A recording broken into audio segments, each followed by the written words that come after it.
우리 옆에 분들과 같이 인사하겠습니다. 나는 하나님의 작품입니다. 다시 한번 인사하겠습니다. 당신은 하나님의 작품입니다.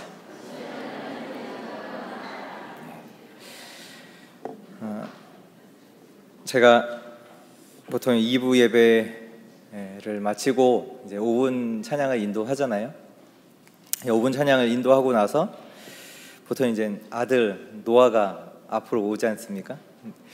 노아가 오는데 저는 이제 저번 주에 그러니까 5분 찬양을 마치고 이제 본당 맨 뒤에 가 있고 이제 노아는 이제 앞으로 와서 뭐 여기 악기팀 누나들이랑 좀 놀다가 드럼 치다가 이렇게 하거든요.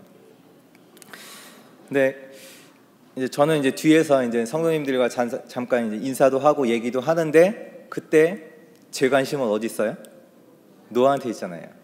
왜냐면 아들이니까, 제가 아버지니까 당연히 이제 성도님과 인사도 하고 얘기도 나누지만 제 관심은 노아한테 있고 노아를 보지 않는 것 같지만서도 보고 있단 말이에요. 그렇죠? 근데 그때 제게 딱 생각이 들어서 어떤 생각이 들었냐면 노아가 이것을 알까? 아빠가 지금 자기에게 관심을 갖고 지켜보고 있는 사실을 노아가 알까? 아마 모를 것 같더라고요. 뭐 자기가 놀고 싶은 거 그냥 막 다니고 드럼 치고 하는데 노아가 모른다고 할지라도 저는 분명히 그 아들을 관심 갖고 있고 지켜보고 있다는 것은 사실이에요. 뭘 말씀드리고 싶냐면 하나님 예수 그리스도를 믿는 자는 하나님의 자녀입니다. 하나님의 자녀는 하나님이 함께 하세요. 이 사실을 내가 모를지언정 하나님은 함께 하세요. 근데 하나님이 함께 하시는 것과 내가 이 사실을 언약으로 붙잡지 않으면 나는 또 불신자의 수준으로 살아갈 수밖에 없어요. 하나님이 분명히 사실로 영적인 사실로 함께 하시는에도 불구하고 언약으로 그 사실을 내가 붙잡지 않으면 내가 모르면요 그 언약과 상관없이 나는 또 살아갈 수밖에 없어요. 내 능력 가지고 내 힘을 가지고 무엇 해야 되느냐. 오늘 이 시간 하나님의 언약을 붙잡는 시간 되기 바랍니다. 하나님께서 저와 여러분들에게 주시는 그 언약을 나의 언약으로 붙잡는 시간 되기를 주의 이름으로 축원드립니다. 9월 한 달간은 디모데전서를 본문으로 하여 학원 복음화 메시지를 나누게 됩니다. 오늘 본문 읽지 않았는데요. 우리 같이 디모데전서 1장 1절 2절 같이 읽도록 하겠습니다. 디모데전서 1장 1절과 2절 우리 한 목소리로 같이 읽겠습니다. 우리 구주 하나님과 우리의 소망이신 그리스도 예수의 명령을 따라 그리스도 예수의 사도된 바울은 믿음 안에서 참 아들 된 디모데에게 편지하노니 하나님 아버지와 그리스도 예수 주께로부터 은혜와 긍휼과 평강이 내게 있을지어다. 아멘. 이 디모데서는 디모데전서 4장 12절에도 보면 누구든지 내 연소함을 업신여기지 못하게 하고 이 디모데가 어린가 봐요. 나이가 좀 어렸나 봐요. 그 어린 디모데에게 오늘 읽지는 않았지만 1장 3절에 보니까 내가 마게도니아로 갈 때 너를 권하여 에베소에 머물라 한 것은 어떤 사람을 명하여 다른 교훈을 가르치지 말며 또 3장 14절 15절에 보면 내가 속히 내게 가기를 바라나 이것을 내가 쓰는 것은 만일 내가 지체하면 너로 하여금 하나님의 집에서 어떻게 행하여야 할지를 알게 하려 함이니 이 집은 살아계신 하나님의 교회요 진리의 기둥과 터니라. 어린 디모데를 두고 지금 에베소 교회를 맡겼거든요. 에베소 교회를 지도할 수 있도록 바른 교훈을 가지고 가르칠 수 있도록 지금 바울이 디모데에게 보낸 편지입니다. 바울이 사랑하는 아들 디모데에게 쓴 개인의 편지입니다. 또 교회를 어떻게 지도해야 될지를 그 내용을 담았다고 해서 목회 서신이라고도 합니다. 영적 서밋인 바울이 미래의 치유와 서밋의 렘넌트인 디모데에게 전달한 언약을 이 디모데서는 담고 있습니다. 누가 영적 서밋이 될 수 있느냐? 영적 서밋은 하나님의 약속입니다. 누가 만드는 것이 아닙니다. 하나님께서 저와 여러분들을 영적 존재, 하나님의 형상을 따라 지으시고 창세기 1장 28절에 그들에게 복 주시며 그들에게 이르시되 너는 생육하고 번성하여 땅에 충만하라. 이미 하나님께서 저와 여러분들을 만드실 때 뭐 하셨냐? 영적 축복을 이미 주셨어요. 그 축복을 가지고 모든 현장 들어가는 곳마다 말씀 가지고 살릴 수 있는 그 영적 서밋의 축복을 이미 언약으로 주셨어요. 누가 영적 서밋을 될 수 있냐? 만드는 것이 아니에요. 이미 약속으로 언약으로 주신 줄 확신하시기 바랍니다. 창세기 12장 1절에서 3절에 보면 하나님께서 저 갈대아 우르에 있었던 우상을 섬겼던 그 땅에 있던 아브라함을 부르세요. 부르사 뭐 하시냐? 축복하세요. 너는 복의 근원이라. 너를 통해서 세계 만국이 복을 받게 하리라. 하나님께서 아브라함을 부르실 때 처음으로 뭘 말씀하셨냐? 영적 축복을 말씀하셨어요. 너는 영적 서밋이 될 거야.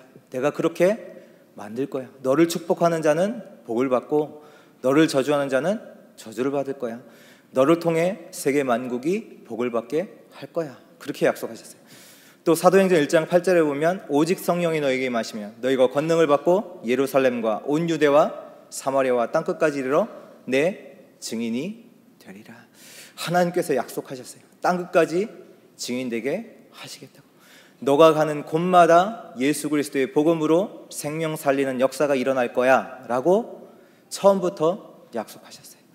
그 약속을 저와 여러분들의 약속으로 언약으로 붙잡는 은혜가 있기를 바랍니다.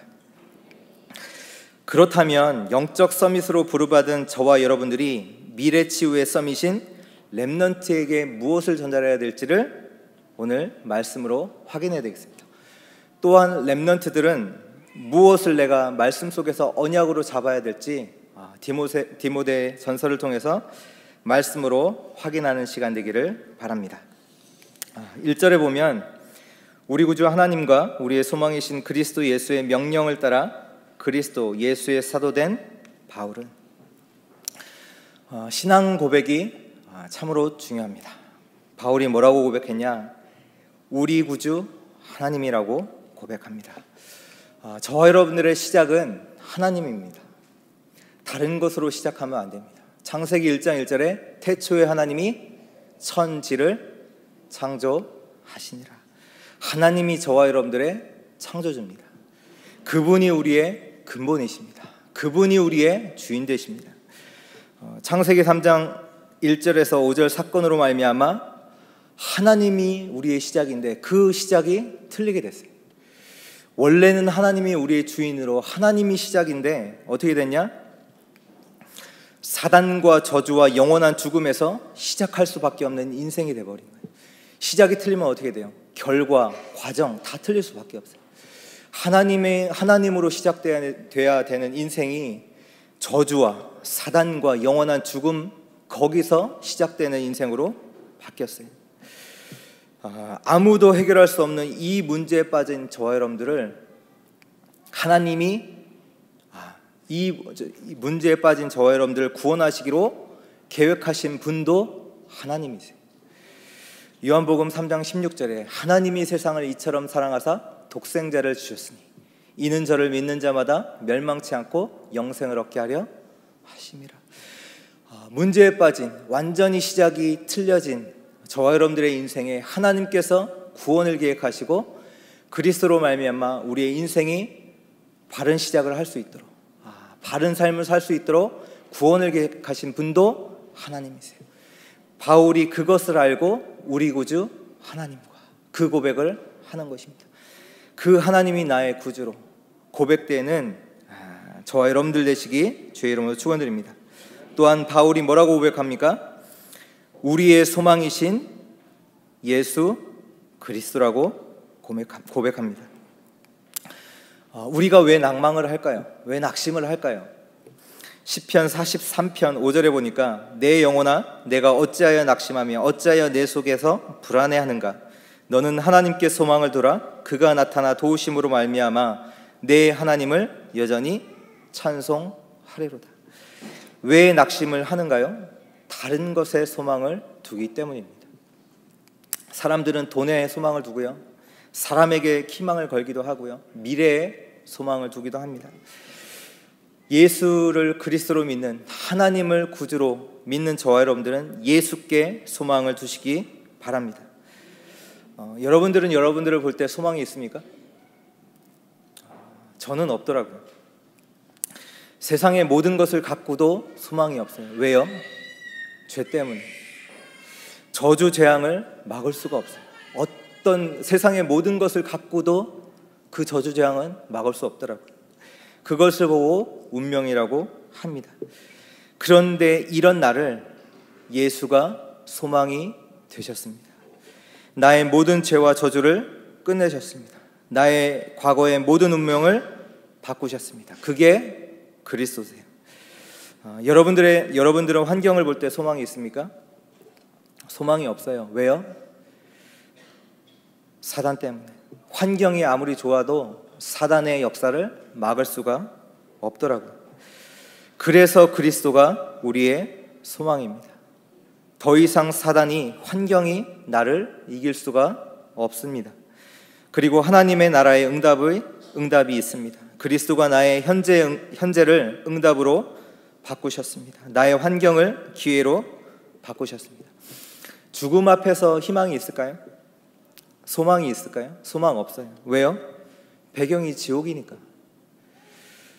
그런데 그리스도가 우리의 소망입니다. 그리스도가 우리의 영원한 생명을 우리에게 영원한 생명을 소유하게 하셨고, 우리의 배경을 지옥에서 천국으로 바꾸셨습니다. 그리스도가 나의 미래를 소망으로 바꾸셨습니다. 저와 여러분들은 죽음 앞에서도 소망 있는 자가 되신 줄 확신하시기 바랍니다.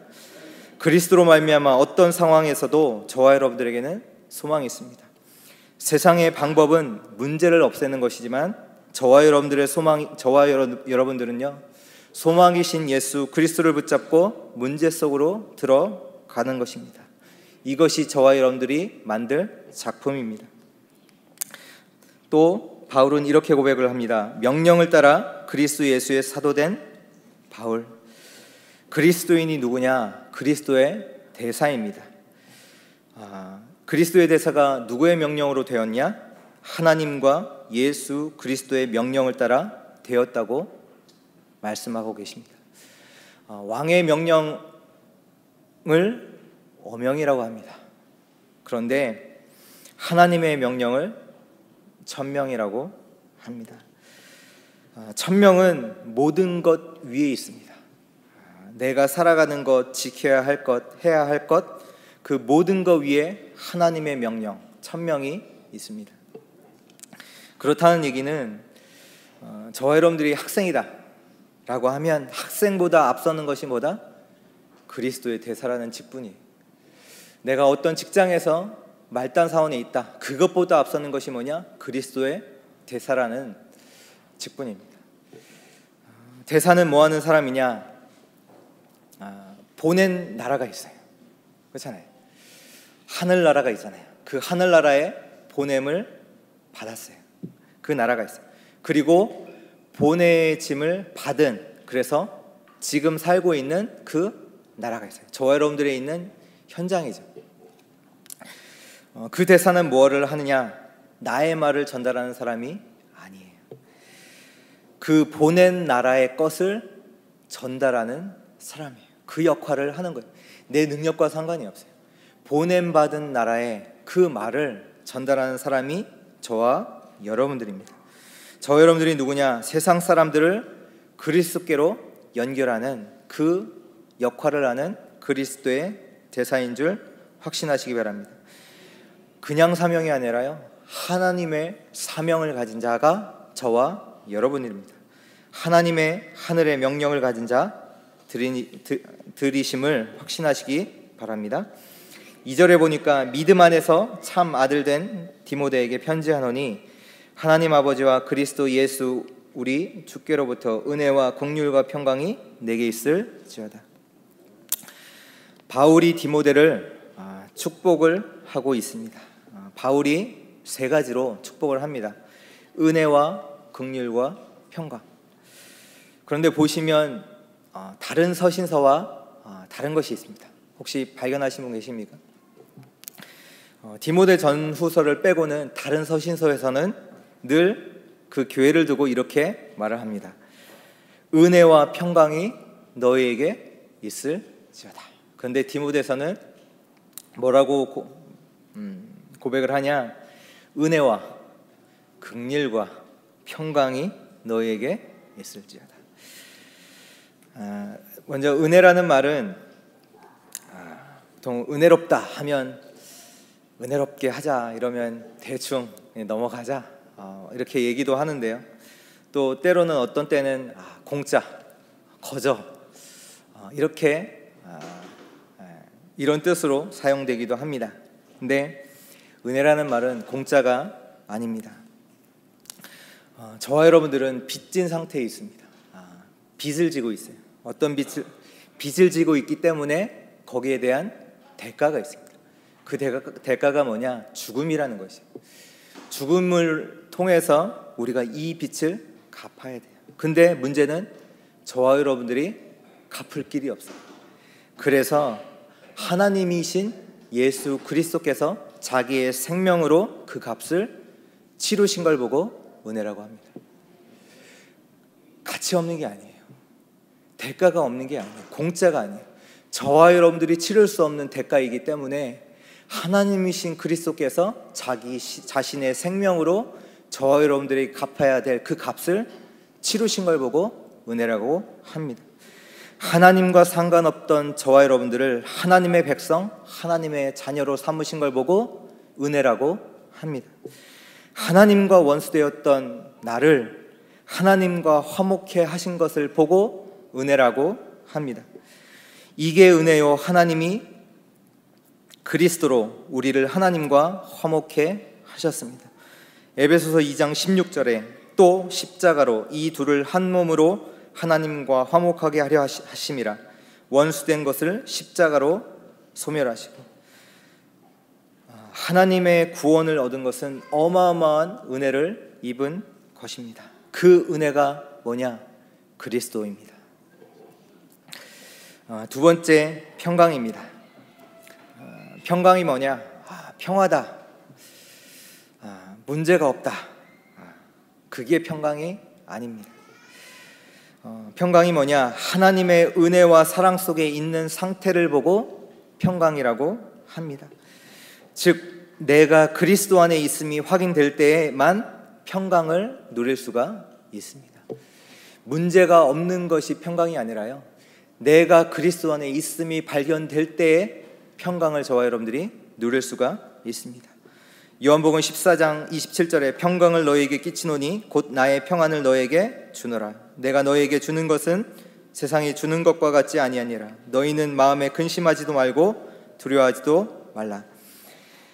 갈등, 염려, 걱정, 근심, 두려움과 정반대의 위치에 서 있는 것을 보고 평강이라고.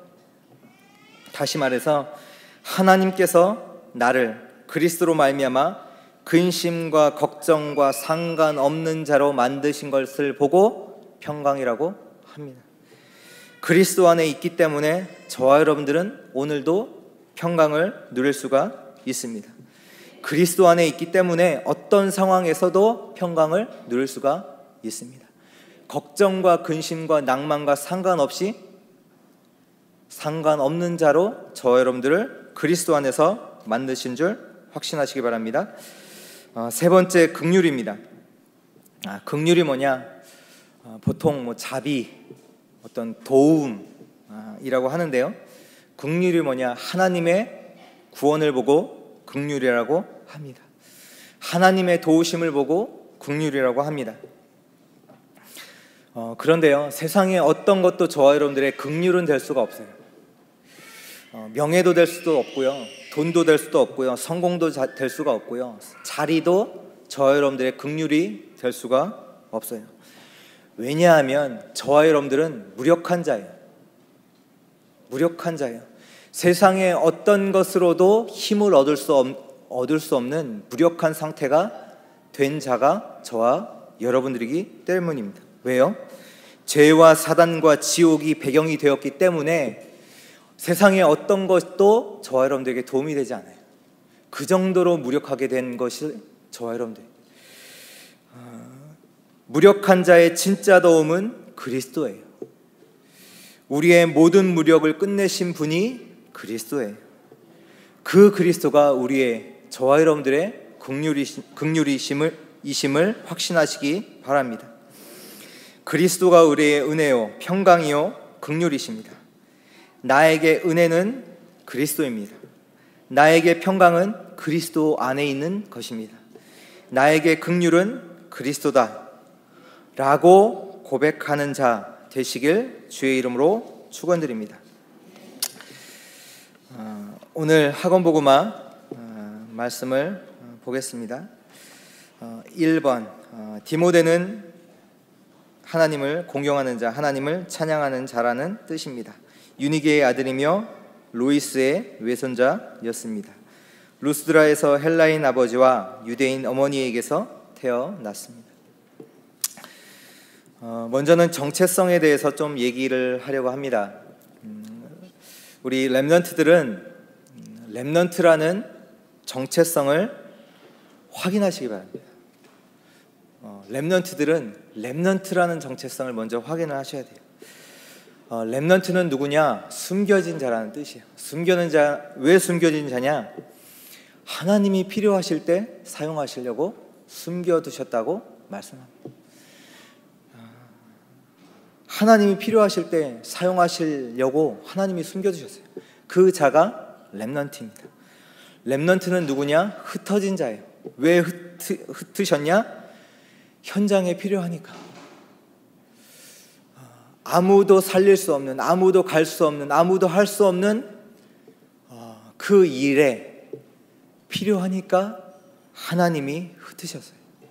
그 아무도 갈 수 없는 현장에 필요하니까 하나님이 흩으셨어요. 그 자가 렘넌트입니다. 렘넌트는 누구냐? 남은 자예요. 왜 남기셨어요? 어떠한 상황에서도 남은 자, 남는 자, 남길 자의 축복을 누릴 자이기 때문에 그 자를 렘넌트라고 합니다. 렘넌트들이 지금 하는 경험들은 그냥 경험이 아닙니다. 어떤 경험이냐? 작품을 만들기 위한 특별한 경험이에요. 왜 나는 이런 가정에서 태어났지? 왜 하나님이 나를 이런 부모를 만나게 하셨지? 왜 하나님께서 나를 이런 학교, 이런 사람을 만나게 하셨지? 다른 사람이 경험할 수 없는 특별한 경험입니다. 왜요? 인생작품, 기능작품, 전도작품을 만들게 하시려고 하나님이 그 가정에 태어나게 하신 거예요.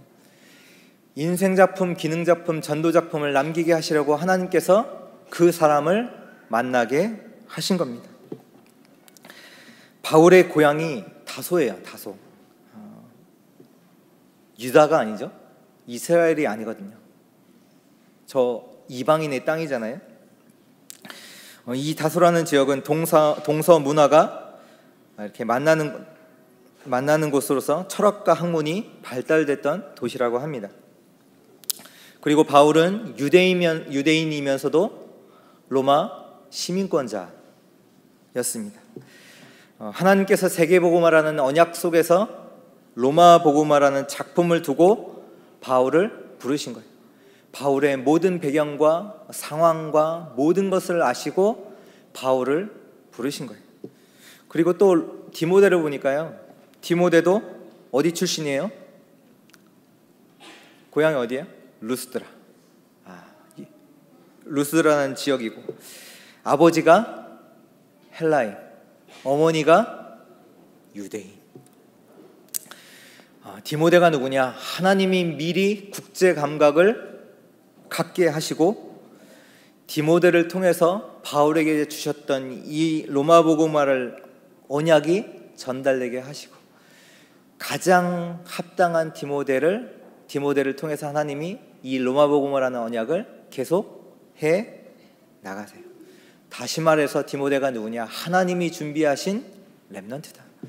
왜 하나님께서 나에게 이런 환경 저런 환경을 만나게 하셨냐? 하나님이 세계복음화라는 작품을 두고 나를 이런 환경에 두셨다라는 것을 우리 렘넌트들은 확신하시기 바랍니다. 우리 렘넌트들은 하나님이 미래와 치유의 서밋을 두고 나를 렘넌트로 부르셨구나, 이 사실에 확신하시기 바랍니다. 그렇기에 오늘 있는 상황 속에서도 속지 마시고요, 하나님이 준비하신 것이라는 것을 확인하시고 작품을 만드시기 바랍니다. 미래의 응답은 오늘의 응답이 연결돼서 오게 됩니다. 그래서 우리 렘넌트들은 오늘이라는 응답을 놓치지 마시기 바랍니다. 두 번째입니다. 디모데는 바울의 제자였습니다. 바울은 디모데를 사랑하는 신실한 아들이라고 불렀습니다. 어릴 때부터 말씀을 배우고 선교를 위해 특별히 부름받은 자였습니다. 데살로니가로 파송되었습니다. 바울과 실라와 함께 베레아로 갔습니다. 바울과 함께 고린도로 갔습니다. 에라스도와 함께 마게도냐로 보내졌습니다. 마지막까지 바울과 동행했습니다. 에베소 교회에 파송되었습니다. 우리 렘넌트들은 그리스도의 제자이면서 또한 동시에 목회자의 제자입니다. 렘넌트는 목회자와 소통하고 포럼하시기 바랍니다. 렘넌트는 목회자와 그리고 부모의 기도 속에 있어야 합니다. 이 렘넌트라는 시기는 어떻게 보면 응답을 받는 시기는 아닙니다. 미래를 준비하는 시기입니다. 근데 우리 렘넌트들이 미래의 응답을 두고 미래를 준비하는 최고의 훈련이 뭐냐 하면 그것이 예배입니다. 예배 왜 드리지? 그 예배가 나의 미래를 두고 최고로 준비할 수 있는 최고의 훈련이 예배입니다. 렘넌트는 예배를 통해서 그리스도를 나에게 언약으로 주셨음을 발견하는 은혜를 누려야 합니다. 이 예배 통해서 어떤 은혜를 누려야 되냐? 하나님이 나에게 그리스도라는 언약을 주셨구나. 이것을 발견하는 시간이 예배입니다. 또한 예배를 드리다가 하나님의 소원을 발견하는 은혜를 누려야 합니다. 이 하나님의 소원, 하나님이 원하시는 게 세계복음화구나. 세계를 살리는 것이 하나님의 소원이구나. 그것을 발견하는 시간이 예배예요. 그 하나님의 소원을 보고 비전이라고 합니다. 하나님의 소원을 두고 계속해서 말씀을 듣고 있는데 내가 살려야 되는 현장이 보여요. 이것이 나의 꿈입니다. 하나님이 세계복음화를 두고 나에게 이런 현장에 나를 두셨구나가 보이는 거예요. 그게 꿈이죠. 말씀의 흐름 속에서, 기도의 흐름 속에서 나의 꿈이 구체화되고 사실화가 됩니다. 현실화가 되는 것입니다. 또 내가 현장에서 도전할 것들이 말씀을 듣는 가운데 찾아지고요. 또 말씀을 듣는 가운데 그것을 할 수 있는 영적 힘을 얻어요. 그것이 예배입니다. 우리 렘넌트들은 예배 속에서 이 응답을 받게 됩니다. 이 예배를 통해서 미래를 최고로 준비하는 은혜가 있기를 바랍니다. 디모데는 어떻게 보면 바울의 작품입니다. 디모데 후서 1장 5절에 보니까요, 바울이 이렇게 고백합니다. 이는 내 속에 거짓이 없는 믿음이 있음을 생각함이라. 이 믿음은 먼저 내 외조모 로이스와 내 어머니 유니게 속에 있더니 내 속에도 있는 줄을 확신하노라. 이 얘기는 뭐냐? 바울이 디모데의 외조모 로이스와 어머니 유니게를 알고 있었다는 얘기예요. 제 추측인데 아마도 바울이 디모데의 집에 홈스테이를 했던 것 같아요. 그래서 로이스도 알고 유니게도 알고 있었던 것 같아요. 그러면서 홈스테이를 하면서 뭐 했냐? 뭐 했을까요? 제 생각에는 바울과 디모데가 이번에 저희 교회에서 오아시 때 했던 것처럼 핀포럼을 했던 것 같아요.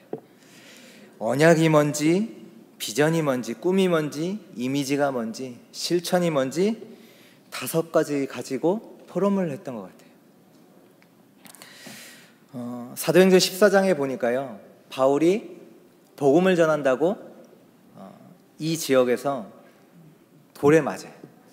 돌에 맞고 사람들이 보니까 바울이 죽었어요. 죽으니까 성 밖에 이 바울을 버리거든요. 근데 나중에 바울이 깨어나서 살아 있었던 거죠.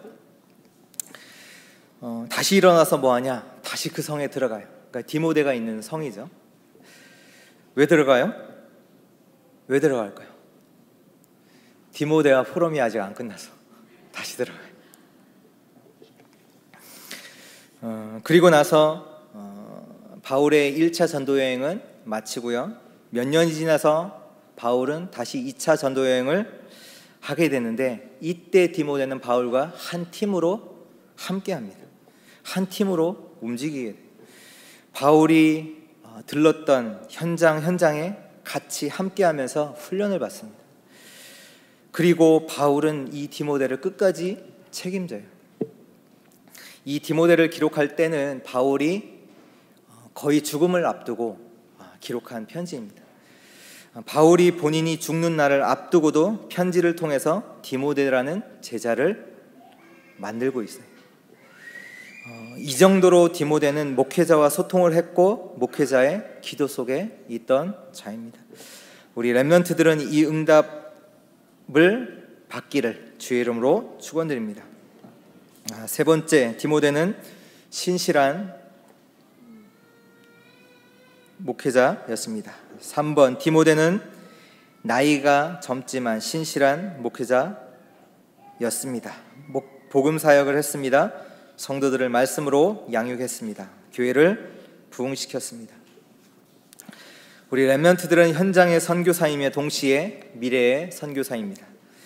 학교 현장을 살릴 선교사입니다. 지난 강단 말씀처럼 말씀 운동이 일어나도록 기도하면서 준비하시기 바랍니다. 말씀 운동이 뭐냐? 그리스로 답을 주는 것을 보고 말씀 운동이라고 합니다. 렘넌트들이 우리 5가지 흐름, 언약, 비전, 꿈, 이미지, 실천 속에서 기도하고 있다면 반드시 하나님은 사도행전 2장에 일어났던 그 하나님의 말씀 운동의 역사를 일으키십니다. 현장을 살리게 됩니다. 나의 조건, 상황, 단점, 장점, 사건과 상관이 없습니다. 하나님의 말씀의 언약을 따라 말씀을 하나님이 성취시키십니다. 하나님은 렘넌트들을 서밋으로, 증인으로 부르셨습니다. 그 얘기는 뭐냐? 우리 렘넌트들과 하나님은 성삼위 하나님의 역사로 함께 하세요. 그 배경이 뭐냐? 천국이 배경이에요. 내가 학교에 있는 것 같지만 그 배경은 천국이요 하나님의 나라의 배경을 갖고 있습니다. 흑암을 무너뜨릴 그 권세를 하나님이 우리 렘넌트에게, 우리 서밋들에게 주신 줄 확신하시기 바랍니다. 이 언약을 잡고 현장을 살리는 도전하시기 바랍니다. 현장을 살리는 기도가 시작되기를 주의 이름으로 축원드립니다. 결론입니다. 영적 서밋의 시간을 가지시기 바랍니다. 이 영적 서밋의 시간은 먼저예요. 이거 하고 하지 안 돼요. 안 돼요. 한두 번 할 수는 있어도 지속할 수는 없어요. 영적 서밋의 시간을 매일 항상 먼저 가지시기 바랍니다. 이 시간이 없다면요, 다른 작품을 만들어요. 세상의 작품을 만들어요. 어떤 세상의 작품이요? 열심이라는 세상의 작품을 만들어요. 성공이라는 세상의 작품을 만듭니다. 사단이 좋아하는 작품을 만들어요. 이 시간이 없다면 뭐가 위기냐? 말씀하셨죠. WRC, ORC 때 계속 말씀 주셨잖아요. 뭐가 위기냐? 전쟁? 영적 질병이 심각한 시대가 오는 거예요? 아니요. 그게 위기라고 하지 않으셨어요. 뭐가 위기냐? 하나님이 주신 이 완벽한 복음을 그리스도인이 모르는 것이다. 그게 위기라고 하셨어요. 저희가 복음이라는 단어를 너무 많이 들었기 때문에 복음을 안다고 착각하는데요, 아니에요. 몰라요. 안다고 생각하는 그 순간 착각하는 거예요. 제가 미국에 있을 때 저는 운동을 좋아하거든요. 그래서 미국 가기 전에도 잠깐 했었던 운동이 뭐냐면 마라톤이거든요. 그래서 마라톤을 이렇게 뛰다가 이제 미국을 가니까 또 미국에서도 이제 하고 싶은 거예요. 근데 하고 싶은데 제가 있었던 LA 지역은 되게 덥거든요. 보통 40도, 기본이 40도거든요. 그러니까 뭐 너무 더우니까 하기 싫더라고요. 근데 그러면서도 마음에서는 뛰고 싶다. 이제 어느 날 보니까 이제 LA 마라톤 대회가 있더라고요. 관심 있게 봤죠. 관심 있게 보고 뉴스 기사를 보는데 LA 마라톤에 2명이 죽었더라고요. 근데 2명이 죽었는데 더 어떻게 보면 참 웃긴 것은 한 명은 전직 경찰, 또 한 명은 현직 경찰. 그게 뭐냐면 자기가 자신을 몰라요. 그러니까 경찰이면 기본적으로 체력이 있을 거 아니에요. 이제 그거 믿고 뛴 거예요. 내가 옛날에 그랬지. 내가 옛날에 이랬지. 나 있어, 알아. 나 체력 있어. 나 건강해. 그거 믿고 연습 안 하고 뛴 거예요. 저 여러분들이 복음을 안다고 생각하는데요, 몰라요. 모른다고 고백하는 것이 그게 어떻게 보면 믿음의 고백이에요. 바울이 뭐라고 고백했냐? 에베소서 3장 8절에 보니까 측량할 수 없는 그리스도의 풍성함이라고 했어요. 내가 복음을 알고 아니까 알 수가 없다. 측량할 수가 없다. 그 그리스도의 풍성함. 골로새서 2장 2절에서 3절에 보니까 지혜와 지식의 모든 보화가 그 안에 감춰져 있구나. 그것이 바울의 고백이에요. 빌립보서 3장 8절에 바울은 뭐라고 고백합니까? 내가 세상에 이런 것도 해보고 저런 것도 해봤는데 이 모든 것을 해로 여긴다. 왜요? 내 주 그리스도 예수를 아는 지식이 가장 고상하기 때문이라. 오늘 저와 여러분들이 영적 서밋의 시간에 뭐를 하냐? 그리스도가 최고의 가치다. 그것을 발견하는 시간이에요. 그 속에서 행복을 얻고요, 그 속에서 힘을 얻는 시간이 영적 서밋의 시간이에요. 그 시간을 매일 항상 먼저 누리시길 주의 이름으로 축원드립니다. 같이 기도하겠습니다. 하나님 감사합니다. 오늘도 말씀으로 우리에게 언약하신 하나님 참으로 감사합니다. 이 언약의 말씀을 붙잡고 나의 삶이 하나님이 원하시는 작품을 남기는 삶으로 축복하여 주옵소서. 정말로 우리가 가는 발걸음마다 우리의 렘넌트들이 세워지게 하시고 우리 렘넌트들이 미래의 치유와 서밋을 준비하는 최고의 응답의 시간들이 되게 하여 주옵소서. 오늘도 예배를 드리는 가운데 그리스도가 나의 언약으로 확인되게 하시고 하나님의 소원이 확인되어지는 최고의 축복의 예배로 하나님 인도하여 주옵소서. 이 시간 기도할 때, 예배 드릴 때 우리의 관계된 모든 현장에 주의 나라 임하게 하여 주옵소서. 살아계신 예수 그리스도의 이름으로 감사하며 기도드렸습니다. 아멘.